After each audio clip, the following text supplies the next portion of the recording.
The next topic, medyo mahaba to, the domains of literacy now during the beginning reading stage. In grade 1, hopefully, the children have already developed the prerequisites for learning to read. They are equipped with sufficient oral language. They now can detect rhyming words, number of syllables, and so on. They already know book and print orientation. They now know the letters of the alphabet, the name, the sound, and how to write them. And hopefully, they have developed already their positive attitude towards reading and meron na silang listening comprehension. So, ito na ngayon ang learner characteristics during the beginning reading stage. They now grow aware of the sound and symbol relationship. This is letter L, the sound is L. This is how I write the big L and the small L. They now focus on printed symbols. And you will notice that once children can read or can make sense of the printed symbols, they are excited to read everything in the environment. Sana lang merong mababasa. They use decoding to figure out words. You remember what I said yesterday about a boy who learned how to read in Filipino, and he was trying to decode the children laug, trying to decode the English word, which of course, hindi one-to-one ang correspondence ng English words. But they use decoding to figure out words. And in grade 1, they are now developing from listening comprehension to reading comprehension because they are now starting to learn to read. So during the beginning literacy or the initial reading and decoding stage, we now introduce phonics and word recognition. And I always stress, di bale ng makulit, I will always stress that when you introduce words, vocabulary development should be its partner.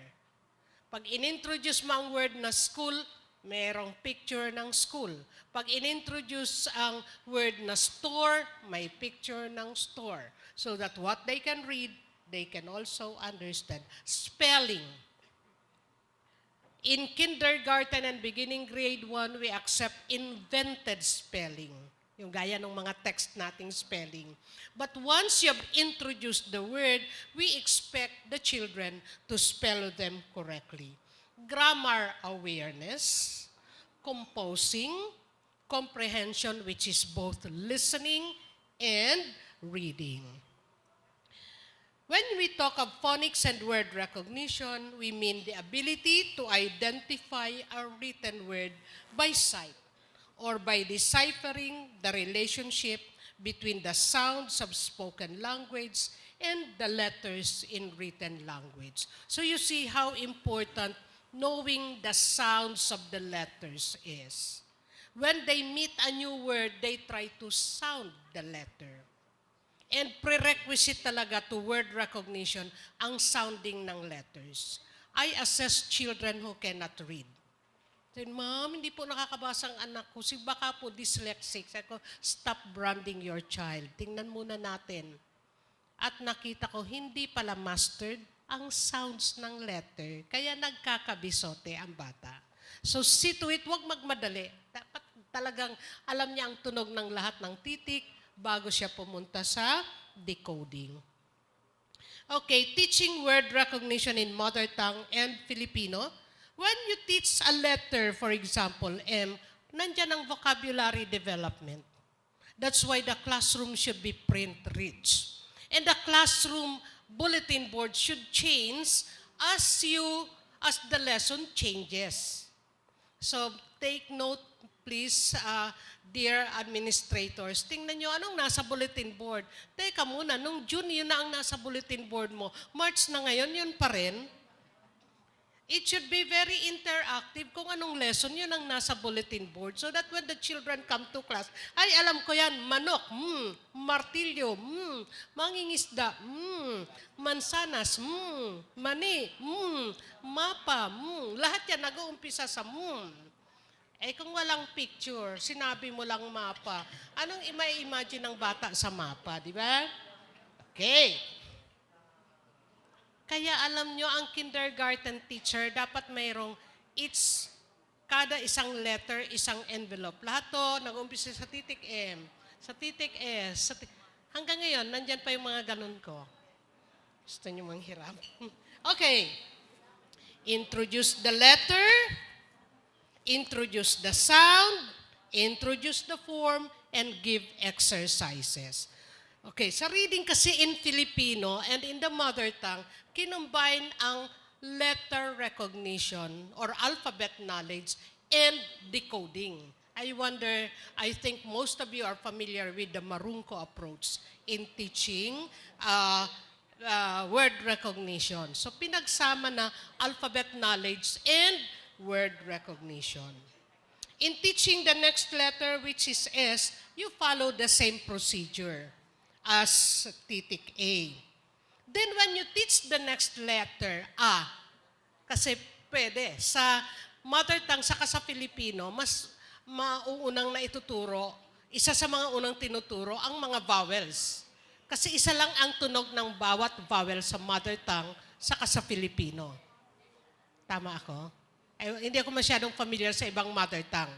Pero sa mother tongue ko, saka sa Filipino, bawat titik, isa lang ang tunog. Okay. You follow the same procedure as 1 to 6, which is you introduce the letter, the sound, the form, and you give exercises. Ngayon, pag nagturo ka na ng pangatlong titik, A, alam na nila ang alam na nila ang S. Pag nagturo na ng titik A, may word recognition na. Kasi tinuturo mo na ang pantig na saka A magiging ma. Saka A magiging sa. Tapos po pwede na nilang basahin ang mga salita na binubuo ng saka A. So makakabasa na sila ng ama, mama, sama, sasama, misa. So pangatlong titik pa lang ng alphabet, nagbabasa na ang bata. Kaya nagtataka ako nakakarating sa upper grades na hindi nakakabasa. Talaga pong hindi posible yon. Kasi sa kindergarten, pwede nang mag-umpisang magbasa. And you can now introduce phrases. Sasama sa ama. Sasama sa misa. Si Ami. Si Mama. Si Ama. You now introduce phrases, sentences, and even a short story, where the words are composed of letters S, M, and A. Now, when you shift to phonics and word recognition in English, it's a bit difficult for children. Because in English, hindi kung anong bigkas, kung anong baybay siya ang bigkas. May pagkakaiba. And pag English ang babasahin, you have intensive vocabulary development. And then you introduce the words, you have guided practice, and you have independent practice, which, by the way, are the steps in an explicit instruction. Let me walk you through the sequence in teaching the word families in English. Kasi ito ang nakikita kong weakness ng grade 1 teachers. Short vowel words in consonant, vowel, consonant pattern. Short E words, short A, short I, short O, and short U. Halos lahat ng workbook sa market nag-uumpisa sa short A. Yung sinusulat kong workbook, short E. Kasi ang short E, ang may tunog na kagaya ng tunog sa ating language. Meron tayong tunog na pareho ng English. Pero wala tayong tunog na kagaya ng English. Kasi hindi naman yan di ba? It's bat, cat, sat. Mas mahirap sa beginning readers na i-pronounce.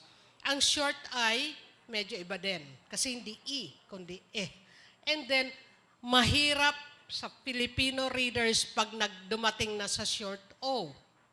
Kasi hindi natin sinasabing mop, cop, top. Sabi natin mop, top, hop, na parang ang tunog ng O, gitna ng A saka O. Pinakamahirap sa Filipino readers yon. Lalo na dahil tayong teachers, hindi naman talaga nagpo-pronounce ng tama ng short O unless we are teaching it. Di naman natin sinasabing kunin mo nga ang mop at linisin mo kunin mo nga ang map, di ba? So, hindi rin naman tayo tama. Kasi pag sinabi nating mop, hop, top, ang arte naman. And then short U is Okay. Tingnan natin yung, let me walk you through, let me digress a little, kasi kailangan ata natin. Okay. When you, for example, introduce the short E words, vocabulary development ang umpisa. So, when you visit the grade 1 classroom, grade 2 to, di ba? Grade 2, second semester ang word recognition in English. Hanapin nyo kung may pictures na ganito sa bulletin board.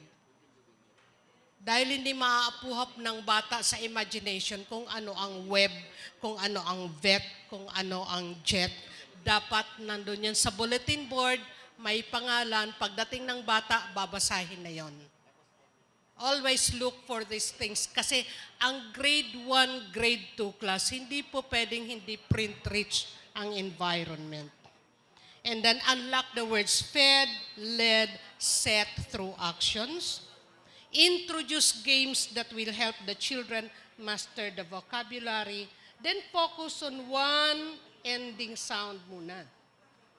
Lahat lang muna. A big plane is a jet. The fisherman, sandali lang po, uses a net. The man has a pet.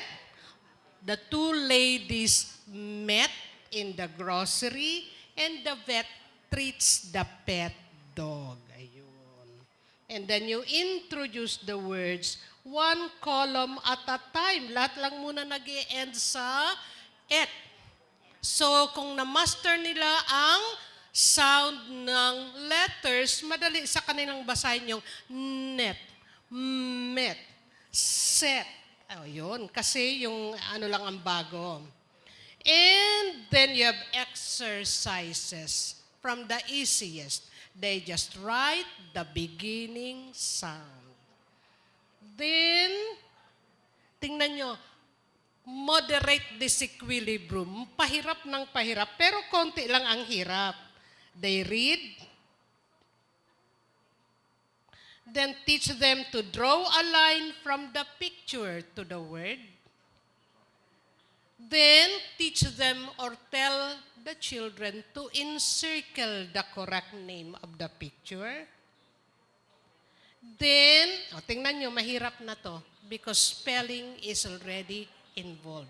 Pero hindi nahahalata ng bata ang hirap kasi dahan-dahan. So, several guided exercises para ma-master ng bata. Dahan-dahan, pero mastered. Then, okay, you have games. As we learned yesterday at this stage, grade 1, they want to move a lot. So, make use of that energy by having memory game, bingo game, card drawing game, and so on. Okay, so alam na ninyo nga kung, okay, then you introduce the phrases. Before introducing the phrases, introduce the sight words. In, on, under. And again, these are supposed to be placed on the bulletin board para palaging nakikita ng bata na ma-master niya. Okay. Notice that when you introduce the phrases, you are now starting to develop fluency. In the net, has a pet. In the jet, a wet pet. Met the vet, gets the net. Yon, phrases na. And introduce the writing kasi may spacing between words. Then introduce the sentences. And when they introduce the sentences, the vet has a pet. Let is in the jet. Now you have who has a pet, and you have who is in the jet. Oh, notice na pag inintroduce mo na, who muna. Diba? Narinig na nila yon, may listening comprehension na sila. Now, you are starting reading comprehension. Noting details by asking the question who. Later, you introduce what. The net is wet. What is wet? The pet is in the net. What is in the net? Isa-isa yon. Then, you introduce where. The pet is in the net. Where is the pet? The vet is in the jet. Where is the vet? So kita nyo na dahan-dahan ang introduce ng who, what, and where. Even in Filipino. And then, meron dyang yung story because hindi ito yung story na merong elements of a good story, no? But we just want them to be able to read a string of sentences that will make sense. Jet has a pet. His pet is in the net. His pet is wet. And then you now have who has a pet, where is the pet, what is wet. At pag nabasa na yun ng mga bata, makikita nyo very bright ang mukha niya kasi nakakabasa na siya. Diba? And notice the words in the story are controlled according to the word attack level of the children. Okay.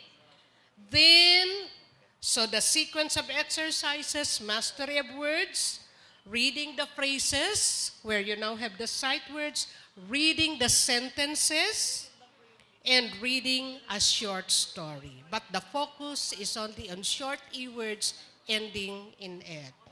Then you go to, paano yan ipapabudget sa teacher? Hindi yun package na isang araw, lahat gagawin.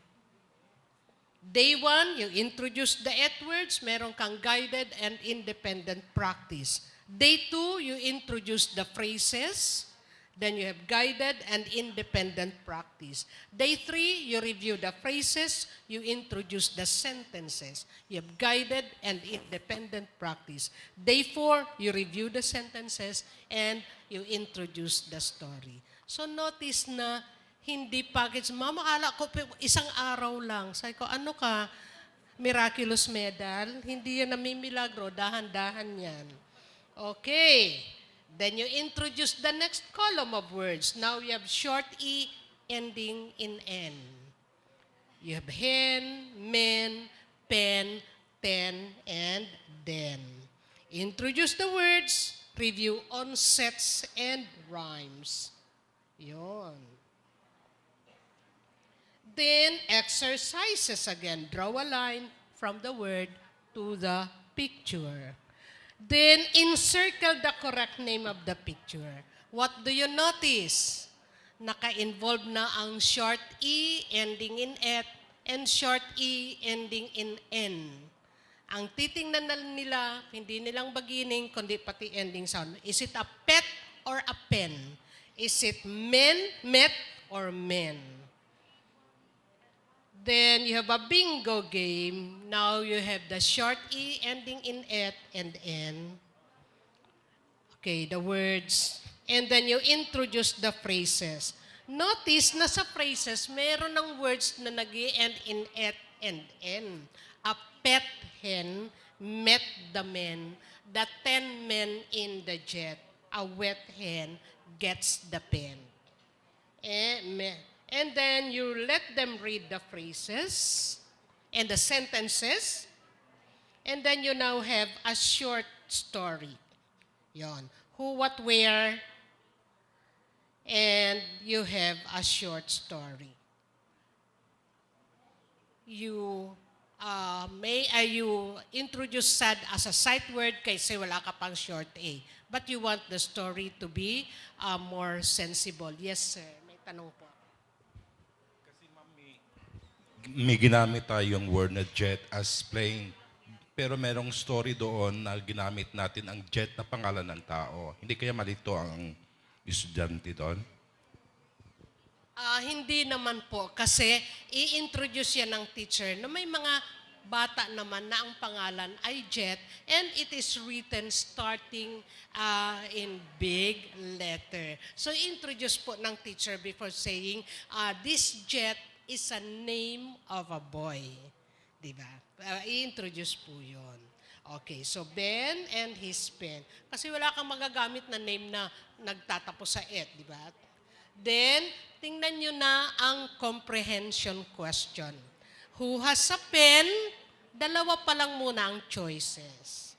Where is the pen? And who gets the pen? So, meron na silang ganyan.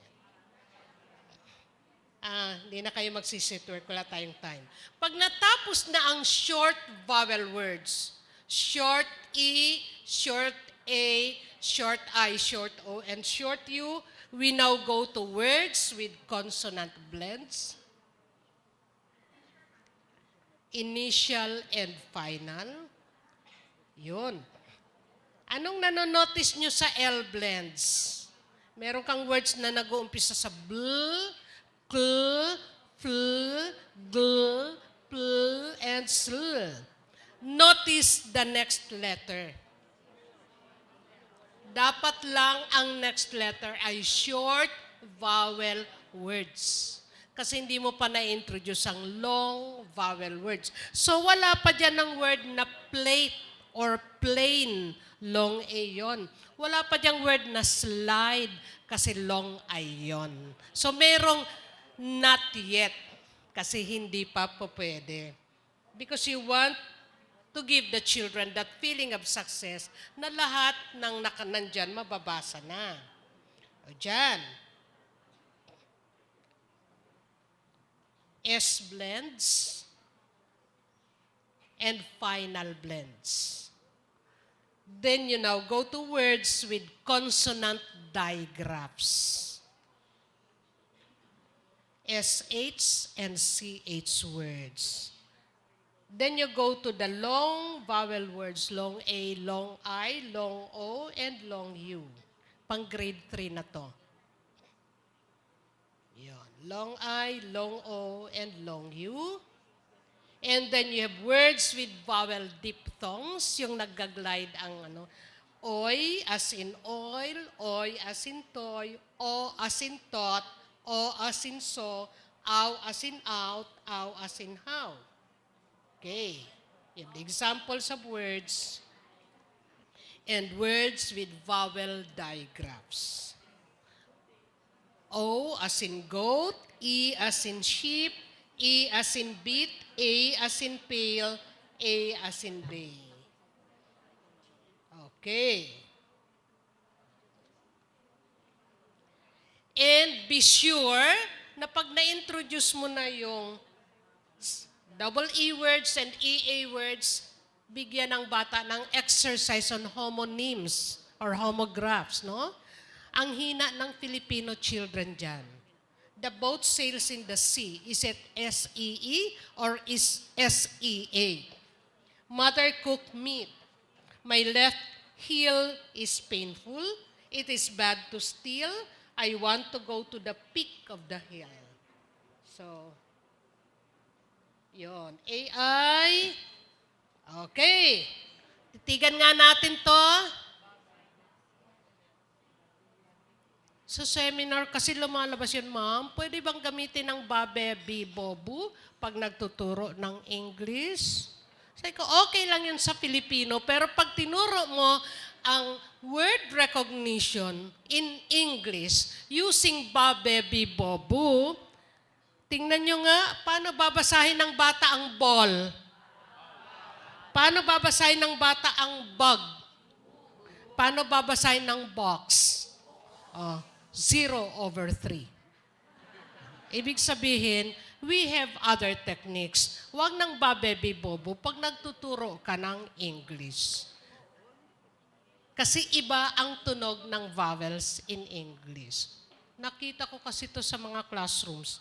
English pero babebi bobo. Parang hindi po tama, kawawa ang bata. Tama yun, sir. Lakasan mo, sir. Bobo daw ang labas, sabi ni sir. Teka, balik na tayo doon sa ating...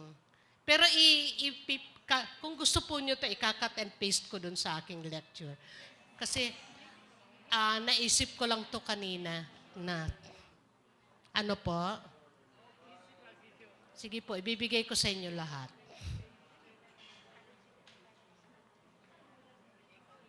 Okay. So, we teach them word recognition first in the mother tongue, then in Filipino, then in English. Partner po ng word recognition is spelling. Being able to convert oral language sounds into printed language symbols. Okay, so in teaching word recognition, dalawa po ang partner. There should always be vocabulary development and spelling so that whatever the children can read, they can understand and they can spell it correctly. Then grammar awareness, knowledge of language features and sentence structures in written language. During the early years, grammar awareness is taught indirectly through oral activities.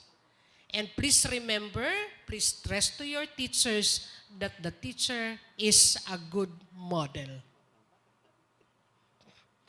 Explicit teaching of grammatical structures happen starting in grade 1. And when we say explicit instruction, merong introduction or presentation of the lesson. We usually use the characters in the story, the events in the story as a springboard for teaching a grammar lesson. So, makikita nyo mamaya, I'll walk you through one lesson plan. Games and contests for encouraging use of grammatical structure. Grammar is not reading. Grammar may be oral. Diba? Hindi yung ang exercises natin, lahat written, so parang test ng reading sa bata. The story during story reading may serve as a springboard for introducing a grammar lesson. Okay. So explicit instruction, I think meron tayong video mamaya where you see a teacher introducing a grammar lesson through a story. Then, merong generalization when we ask the children, okay, look at my examples on the board. When do we use is and when do we use are? May bright pupil ako noon sa grade 1. I know! We use is kung isa. Sabi ko, paano naman kung marami? We use are kung arami. Diba? Galing. But I had one bubo in class. We said, give examples so that the children will be able to generalize. I'm teaching the lesson, this is a and this is an.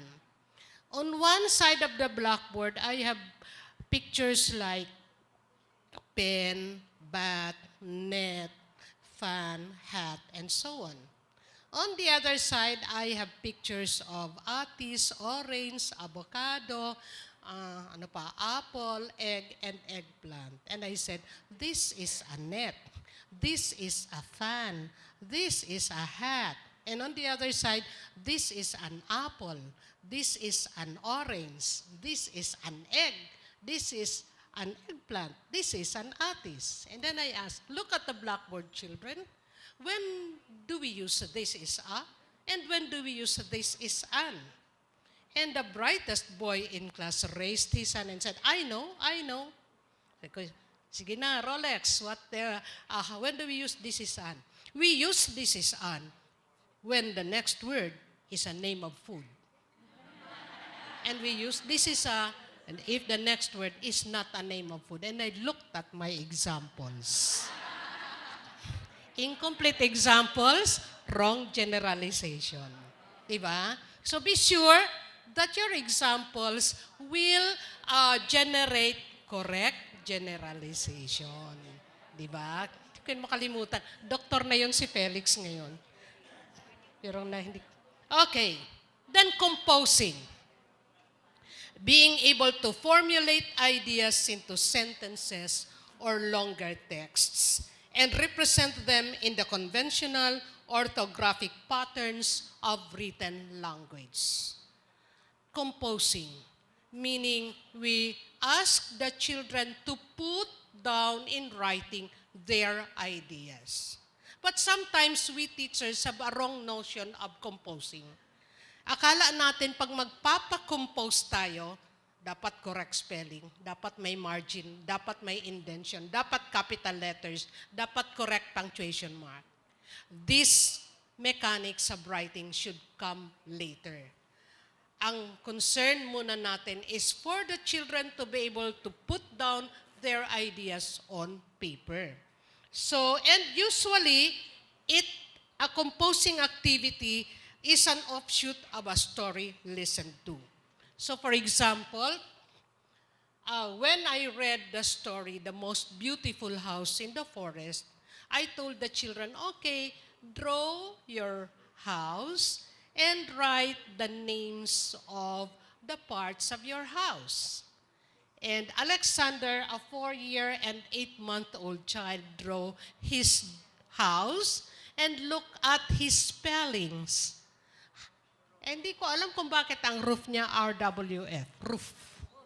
And then you have window, you have post, door, stair, at meron pa siyang inset, yung bed, at nakatulog siya sa bed. Okay. Will you put a red marks on the wrong spelling? No. But I called Alexander aside and I said, this is correct for now, but I'll show you the grown-up spelling. So, he knows that when he grows up, there is a grown-up spelling.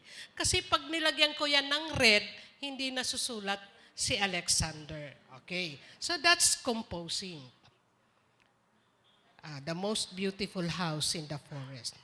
Ito, funny to si Charlotte. After the story, The King's Birthday Gift, I asked them to draw a birthday card for the king.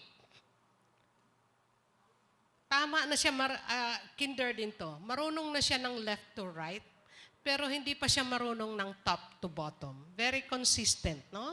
Happy birthday, king, and pati ang pangalan niyang Charlotte, from bottom to top. So alam mo na kung nang ituturo sa kanya. But she's happy because she was able to make a birthday card for the king. Okay. Diba? Ay, hindi ata masyadong kita. Pero ito, the other December, I read to them a story about Santa Claus reading the letters of children and preparing gifts for them. And I told the children, let's also write Santa Claus.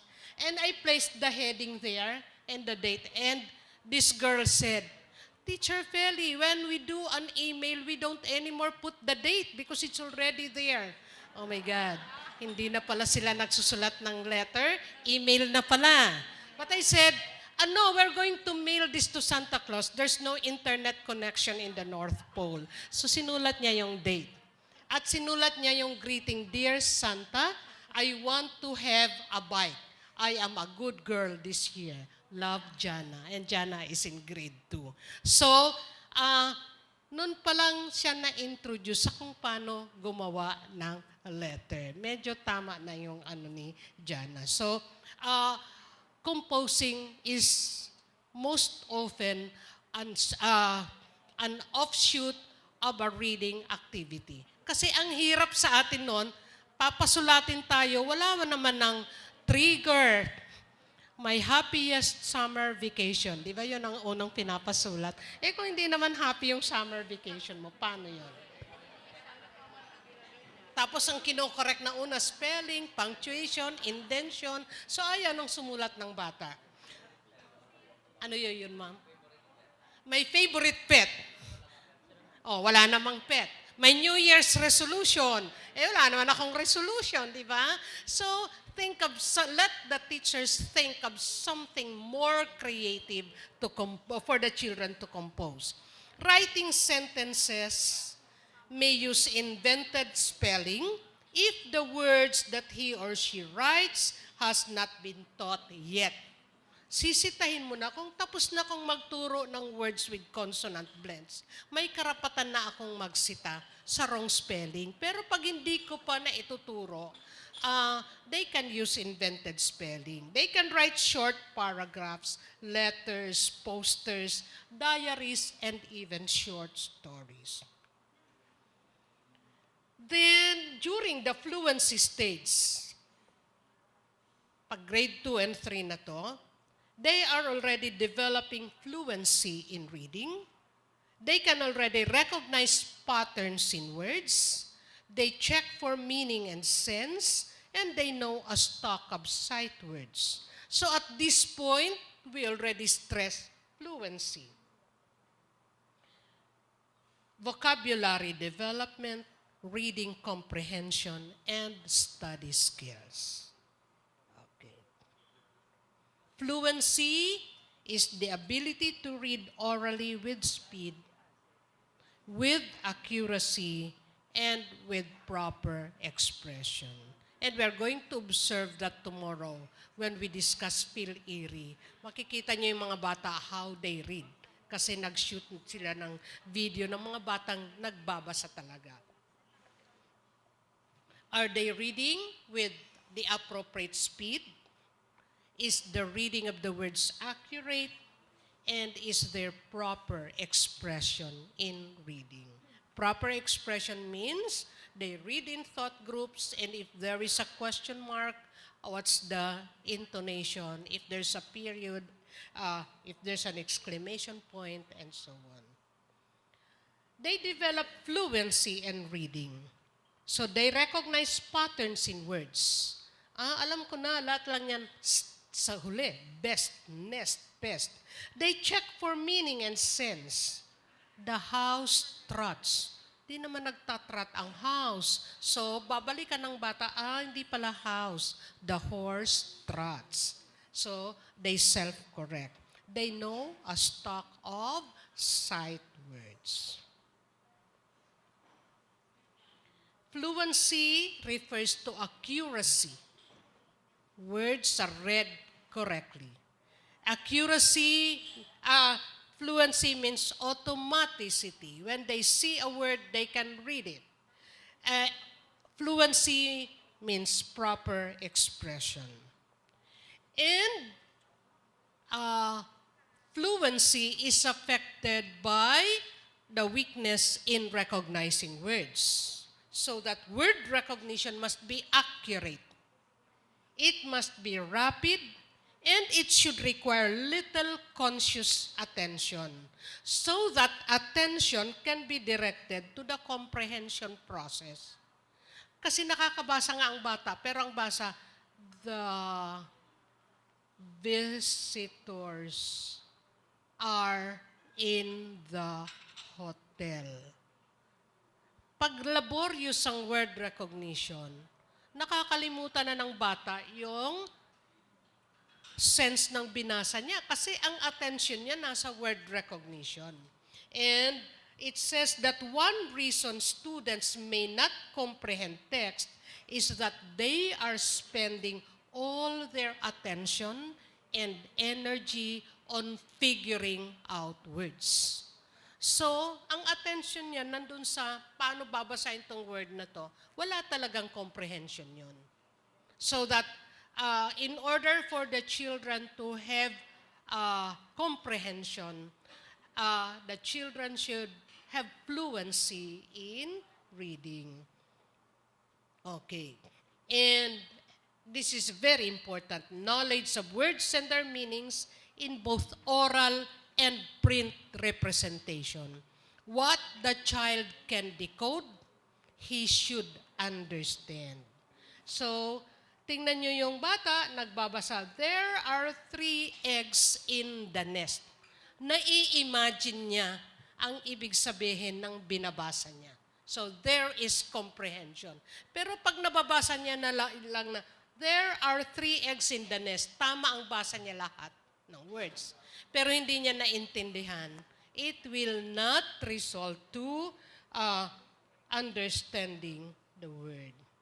So, vocabulary development happens before you read a story. May unlocking ng difficult words. It happens in introducing a letter of the alphabet or in word recognition. It happens when you talk about concepts in the content subjects. Anong ibig sabihin natin ng every teacher is a reading teacher? Kahit ang tinuturo mo math, kahit ang tinuturo mo science, you unlock the word or the concept as it is used in that discipline. There are words with multiple meanings. Anong ibig sabihin ng bank?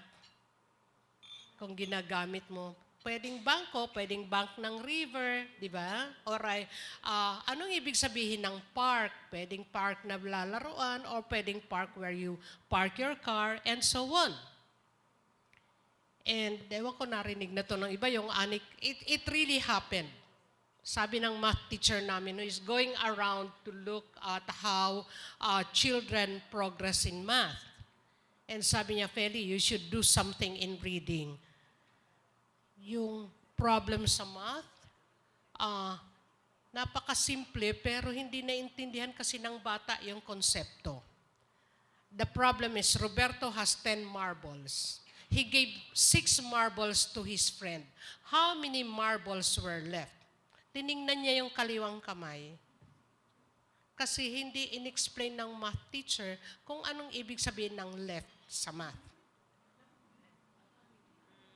Gets nyo? How many were left? Ang tiningnan niya kaliwang kamay kasi anong intindi niya sa left? Kaliwang kamay. Ito pa, there are 40 children in class. 26 are boys, the rest are girls. How many are girls? Hindi naintindihan ng bata ang problem kasi ang alam niya ng rest, nagpapahinga. Diba? Hindi in-explain ng teacher kung anong ibig sabihin ng rest as it is used in math. So, vocabulary, concepts in the content subjects should also be explained. So, in the lower grades, we have real objects. Kaya pag may nawawalang gamit sa bahay noon, dinala mo na naman sa school, no? Because you want to show the real objects. Pictures, actions. May student teacher akong, Ma'am, ang hirap-hirap i-drawing ng giggle. Sabi ko, ba't mo pa i-drawing? Mag-giggle ka na lang sa harap. Di ba? Action words. And then context clues. When you say context clues, be sure that the sentence that you use have words that will give away the meaning of the difficult word. Okay. And then, eto na. The major goal in reading is comprehension. It is a complex and active process in which, basahin nga yung red, it's a crucial component and which requires an intentional and thoughtful interaction between the reader and the text. So while they read, they interact. Kaya nga tumatawa sila habang nagbabasa eh. Naiiyak sila minsan habang nagbabasa because there is an interaction with the text. The meaning is not in the text. It is an interaction between the reader and the text. And look at the context, the schema, or the background knowledge of the children is very important. Nagbabasa siya ng story, visiting the museum. Malay niya kung anong museum, wala naman dun sa kanila. So be sure that the reading material is something that is related to what they know. Okay, the language. Magandang kwento, kaya lang ma'am, English, hindi ko alam. Diba? Be sure that they know the language, their interest, and their purpose. They all help in comprehending a story. Okay. And when the comprehension skills have to do with the use of context and prior knowledge. Kaya nga meron tayong motivation. Mga bata, sabihin nga ang mga nakita nyo nang pumunta kayo sa perya. Sa ating kwento, alamin ano-ano ang nakita ng bata sa perya. So meron munang anong nakita nyo. So you are actually activating their prior knowledge. Comprehension strategies. Ito isang weakness ng ating teachers. Yung sinabi ko kahapon. Write the cause, underline the cause and encircle the effect. Malay nila kung anong cause and effect, hindi mo pa ata tinuturuan. So, they should be taught. They should comprehend literary text and later introduce them to informational or expository text. Kasi pagdating sa grade 4, ang mga babasahin nila sa science, sa social studies, expository text. Yung bang the information is given directly.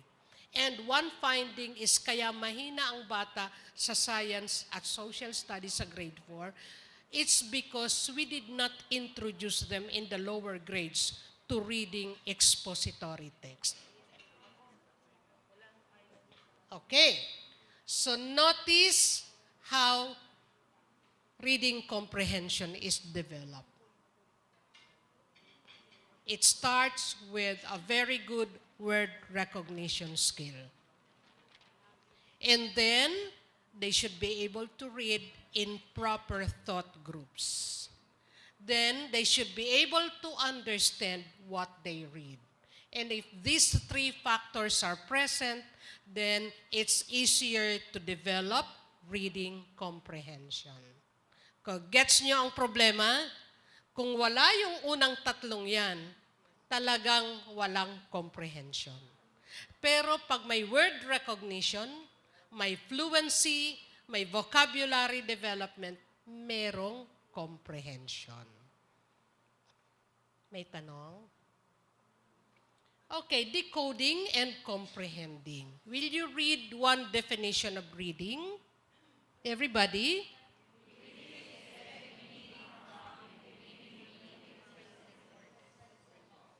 If you are able to decode the words, nabasa mo lahat ng words, but you do not get meaning from them, do you read? No. Nabasa mo lang, na-decode mo, hindi mo naintindihan, hindi ka nagbasa. Okay, mga taga-Bicol, huwag na niyong basahin yan. Okay, everybody, will you read?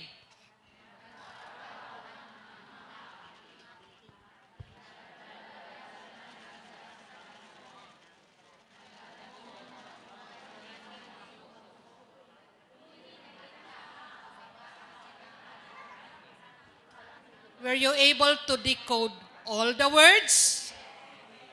Yes. Did you understand the dialogue? Did you read? Did you read? If you did not understand, kahit na na-decode nyo lahat, you did not read. Because reading is getting meaning from and giving meaning to the printed symbols. Na-decode mo lang, hindi mo naman naintindihan, hindi ka reader. Kung ganyan ang definition ng reading, mas maraming non-readers. Di ba? Nabasa, hindi naintindihan. Oh, mga taga-Bicol, anong ibig sabihin ng nagkakarawat ang mga aki? Nagdadaralagan sinda sa tinampo? They are running on the street. Madagumon, maoranin makusog. Puli na kita, mababasa kita kan oran.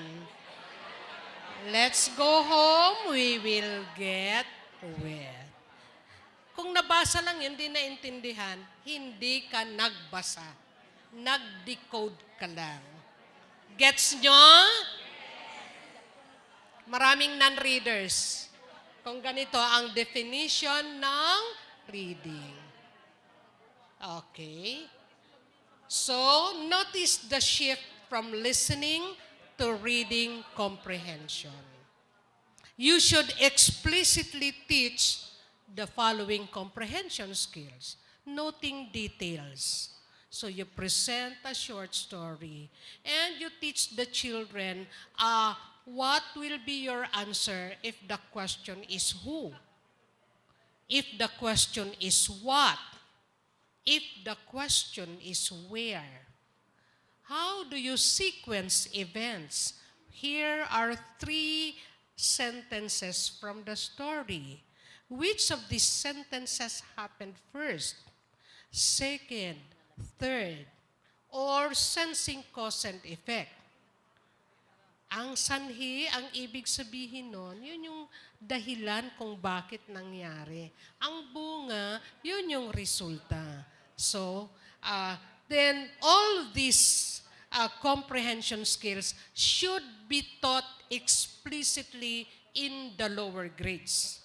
Hindi naman out of the blue, alam na ng batang mag-sequence. Iniisa-isa yan na itinuturo. I remember a grade 4 pupil dun sa reading clinic ko. Pagdating, Teacher Feli, turuan mo naman akong mag-summarize kasi gagawa daw kami ng book report. Paano tayo nag-summarize nun? Tinuruan ba tayo? Ako, hindi ko naalalang tinuruan ako. Basta kumopya ako ng ilang sentences sa unahan, ilan sa middle, ilang sentences sa... Book report na yon, di ba? So, paano magpapasummarize? There are several skills involved. First, so I read a story to the grade 4 children. And then I gave each pair a strip of Manila paper and I said, write one important sentence from the story. And then idinikit namin yung mga sentences nila. And then we judged, talaga bang important sentence to o hindi? So you are now developing the skill of getting the important sentences, removing the detailed sentences. So one skill na yon. Next, now let us arrange your sentences from the first to the last that happened. Anong skill na yon? Sequencing events. Ayan, na-sequence na nila. Then let's put the strips of Manila paper in paragraph form. Di syempre, kasi iba-iba ang nagsulat, mother and I, the mother and the children, lahat ng sentences nag-uumpisa sa noun. Let's now change the noun to pronoun. So the mother and I, next sentence naging we. The mother and the children, the next sentence naging they. Pakakorek namin yan, o sige, read your summary. Teacher, ganun lang. Oo, ganun lang, pero look at the steps that happened or that you developed before they can summarize a story. So notice that this is taught in the lower grades. Hindi na ata to na ituturo pagdating sa grade 5 and 6. Wala nang explicit instruction of each skill. You teach them the elements of a good story.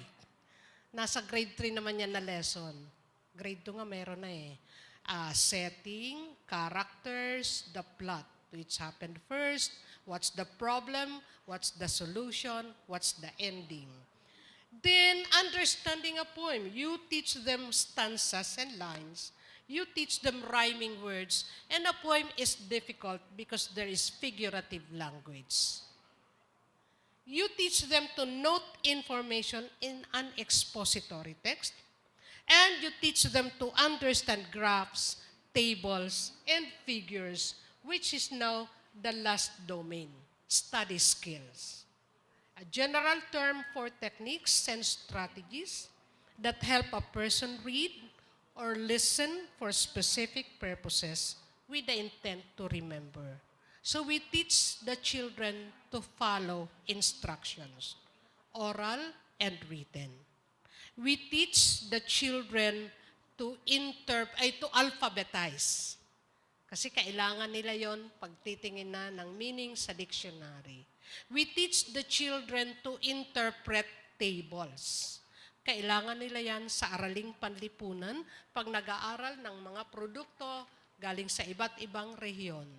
We teach them to understand a pictograph, a line graph, and a bar graph. Kailangan nila yan sa science and sa math. So, we equip them study skills so that when they study the content subjects like math, like social studies, like science, these study skills would come handy. Yon. So yun ang 14 domains of literacy. So, look at some examples of study skills. They follow directions. They should know how to alphabetize. They should know how to get information from the table of contents. They should be able to get information from tables. They should be able to interpret the different graphs. Okay. Ayan, may Espanyol na dyan.